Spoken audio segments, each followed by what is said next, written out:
The time has come for America to hear the truth about this tragic war. Now, I've chosen to preach about the war in Vietnam today because I agree with Dante that the hottest places in hell are reserved for those who, in a period of moral crisis, maintain their neutrality. There comes a time when silence is betrayal. The truth of these words is beyond doubt, but the mission to which they call us is a most difficult one. Even when pressed by the demands of inner truth, men do not easily assume the task of opposing their government's policy, especially in time of war. Nor does the human spirit move without great difficulty against all the apathy of conformist thought within one's own bosom. There has never been such a monumental dissent during a war by the American people. Polls reveal that almost 15 million Americans explicitly oppose the war in Vietnam. Additional millions cannot bring themselves around to support it. This reveals that millions have chosen to move beyond the prophesying of smooth patriotism to the high grounds of firm dissent based upon the mandates of conscience and the reading of history. Now, of course, one of the difficulties in speaking out today grows out of the fact that there are those who are seeking to equate dissent with disloyalty. It's a dark day in our nation when high-level authorities will seek to use every method to silence dissent. Something is happening and people are not going to be silent. The truth must be told. And I say that those who are seeking to make it appear that anyone who opposes the war in Vietnam is a fool or a traitor or an enemy of our soldiers is a person who has taken a stand against the best in our tradition. Many persons have questioned me about the wisdom of my path.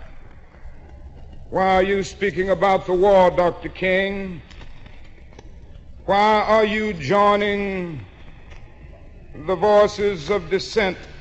Peace and civil rights don't mix, they say. And so this morning I speak to you on this issue because I am determined to take the gospel seriously.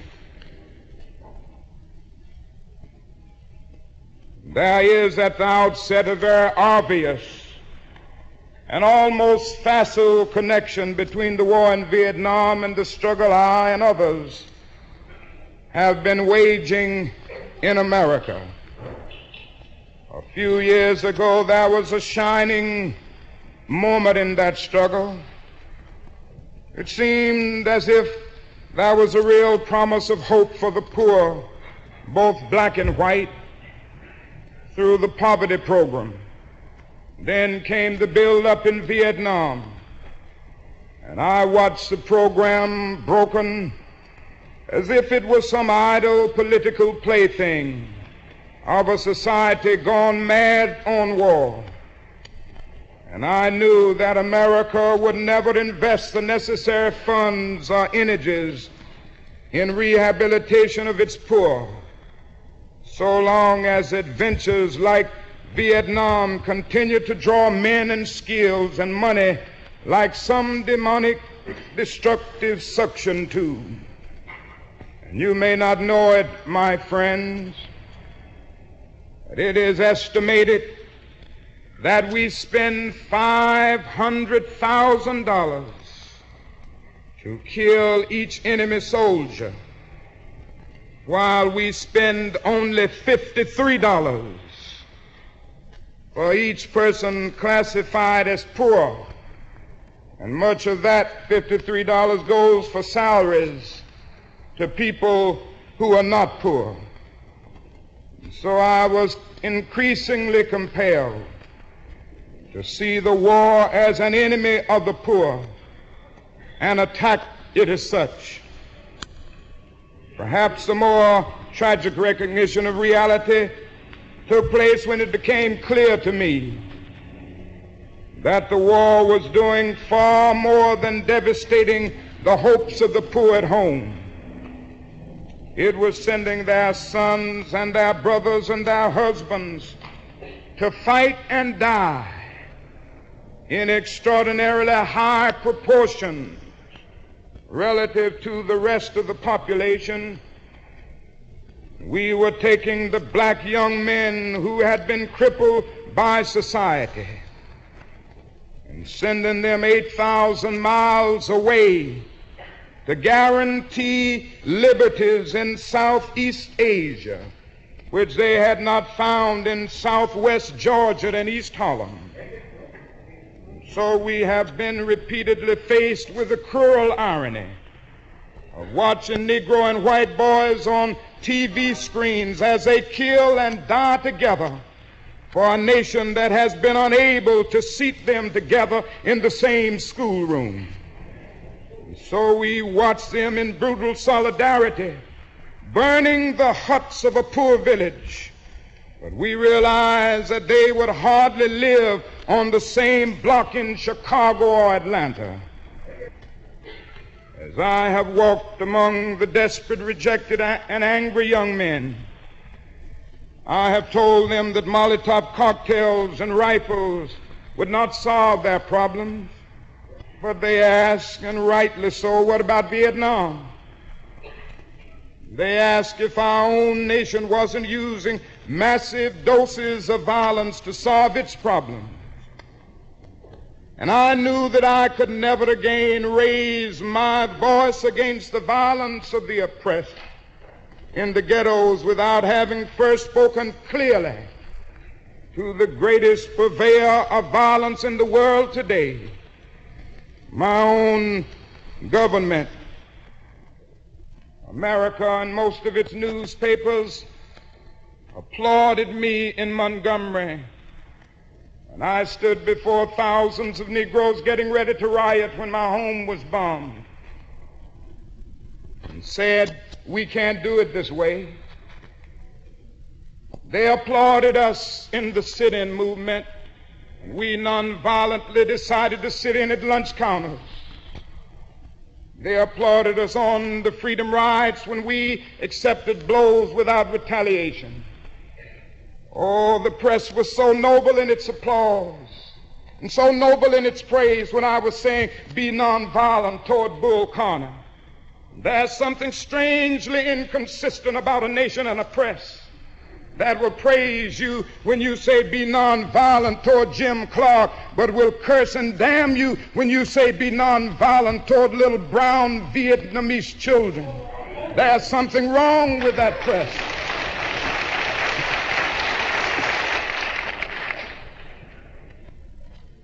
Another burden of responsibility was placed upon me in 1964. And I cannot forget that the Nobel Peace Prize was not just something taking place, but it was a commission to work harder than I had ever worked before for the brotherhood of man. This is a calling that takes me beyond national allegiances, but even if it were not present, I would yet have to live with the meaning of my commitment to the ministry of Jesus Christ. To me, the relationship of this ministry to the making of peace is so obvious that I sometimes marvel at those who ask me why I am speaking against the war. Could it be that they do not know that the good news was meant for all men, for communists and capitalists, for their children and ours, for black and white, for revolutionary and conservative? Have they forgotten that my ministry is in obedience to the one who loved his enemies so fully that he died for them? What then can I say to the Viet Cong or to Castro or to Mao as a faithful minister to Jesus Christ? Can I threaten them with death? Or must I not share with them my life? There will be no meaningful solution until some attempt is made to know these people and hear their broken cries. And who are we supporting in Vietnam today? It's a man by the name of General Key, who fought with the French against his own people, and who said on one occasion that the greatest hero of his life is Hitler. This is who we are supporting in Vietnam today. Oh, our government and the press generally won't tell us these things, but God told me to tell you this morning. The truth must be told.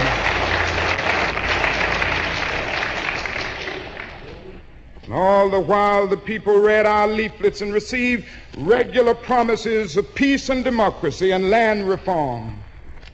Now they languish under our bombs and consider us, not their fellow Vietnamese, the real enemy. They see the children degraded by our soldiers as they beg for food. We have destroyed their two most cherished institutions, the family and the village. We have destroyed their land and their crops. This is the role our nation has taken, the role of those who make peaceful revolutions impossible by refusing to give up the privileges and the pleasures that comes from the immense profits of overseas investment. Now, I'm convinced that if we are to get on the right side of the world revolution, we as a nation must undergo a radical revolution of values. We must rapidly begin to shift from a thing-oriented society to a person-oriented society, when machines and computers, profit motives, and property rights are considered more important than people. The giant triplets of racism, militarism, and economic exploitation are incapable of being conquered. A true revolution of values will soon cause us to question the fairness and justice of many of our present policies. True compassion is more than flinging a coin to a beggar. A true revolution of values will soon look uneasily on the glaring contrast of poverty and wealth with righteous indignation. It will look across the seas and see individual capitalists of the West investing huge sums of money in Asia, Africa, and South America, only to take the profits out with no concern for the social betterment of the countries, and say this is not just. It will look at our alliance with the landed gentry of Latin America and say this is not just. The Western arrogance of feeling that it has everything to teach others and nothing to learn from them is not just. A true revolution of values will lay hands on the world order and say of war, this way of settling differences is not just. This business of burning human beings with napalm, of filling our nation's homes and with orphans and widows, of injecting poisonous drugs of hate into the veins of peoples normally humane, of sending men home from dark and bloody battlefields, physically handicapped and psychologically deranged, cannot be reconciled with wisdom justice, and love. A nation that continues year after year to spend more money on military defense than on programs of social uplift is approaching spiritual death. And it is a sad fact that because of comfort, complacency, a morbid fear of communism, our proneness to adjust to injustice, the Western nations that initiated so much of the revolutionary spirit of the modern world have now become the arch anti-revolutionaries. And our only hope today lies in our ability to recapture the revolutionary spirit and go out into a sometimes hostile world, declaring eternal hostility to poverty, racism, and militarism. A genuine revolution of values means in the final analysis that our loyalties must become ecumenical rather than sectional. Every nation must now develop an overriding loyalty to mankind as a whole in order to preserve the best in their individual societies. This call for a worldwide fellowship that lifts neighborly concern beyond one's tribe, race, class, and nation is in reality a call for an all-embracing, unconditional love for all men. This often misunderstood and misinterpreted concept, so readily dismissed by the Nietzsches of the world as a weak and cowardly force, has now become an absolute necessity for the survival of mankind. Let me say finally that I oppose the war in Vietnam because I love America. I speak out against this war not in anger, but with anxiety and sorrow in my heart, and above all with a passionate desire to see our beloved country stand as the moral example of the world. I speak out against this war because I'm disappointed with America. And there can be no great disappointment where there is no great love. I'm disappointed with our failure to deal positively and forthrightly with the triple evils of racism, economic exploitation, and militarism. We are presently moving down a dead-end road that can lead to national disaster. America has strayed to the far country of racism and militarism. All men are made in the image of God. All men are brothers. All men are created equal. Every man is an heir to a legacy of dignity and worth. Every man has rights that are neither conferred by nor derived from the state. They are God-given. Out of one blood, God made all men to dwell upon the face of the earth. What a marvelous foundation for any home. What a glorious and healthy place to inhabit. But America strayed away, and this unnatural excursion has brought only confusion and bewilderment. It has left hearts aching with guilt and minds distorted with irrationality. It is time for all people of conscience to call upon America to come back home. Come home, America. I call on Washington today. I call on every man and woman of goodwill all over America today. I call on the young men of America who must make a choice today to take a stand on this issue. Tomorrow may be too late, and don't let anybody make you think that God chose America as his divine messianic force to be a sort of policeman of the whole world. God has a way of standing before the nations with judgment, and it seems that I can hear God saying to America, "You are too arrogant." Now, it isn't easy. to stand up for truth and for justice. Sometimes it means being frustrated when you tell the truth and take a stand.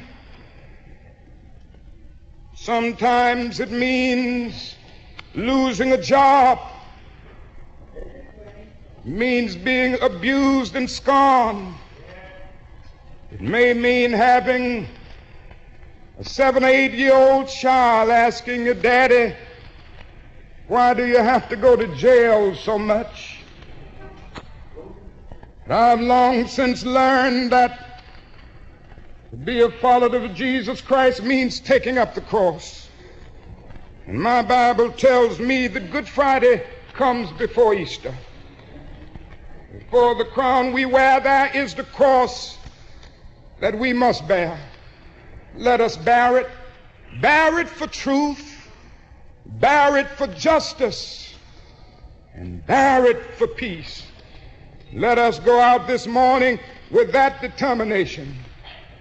And I have not lost faith. I'm not in despair. I haven't lost faith because the arc of the moral universe is long, but it bends toward justice. We shall overcome because the Bible is right. You shall reap what you sow. With this faith, we will be able to speed up the day when justice will roll down like waters and righteousness like a mighty stream.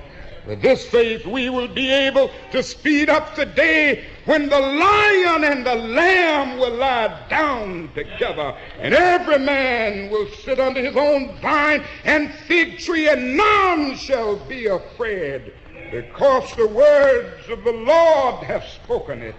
With this faith, we will be able to speed up the day when all over the world we will be able to join hands and sing in the words of the old Negro spiritual, free at last, thank God Almighty, we are free at last. With this faith, we'll sing it as we are getting ready to sing it now. Men will beat their swords into plowshares and their spears into pruning hooks. And nations will not rise up against nations, neither shall they study war anymore. And I don't know about you, I ain't gonna study war no more.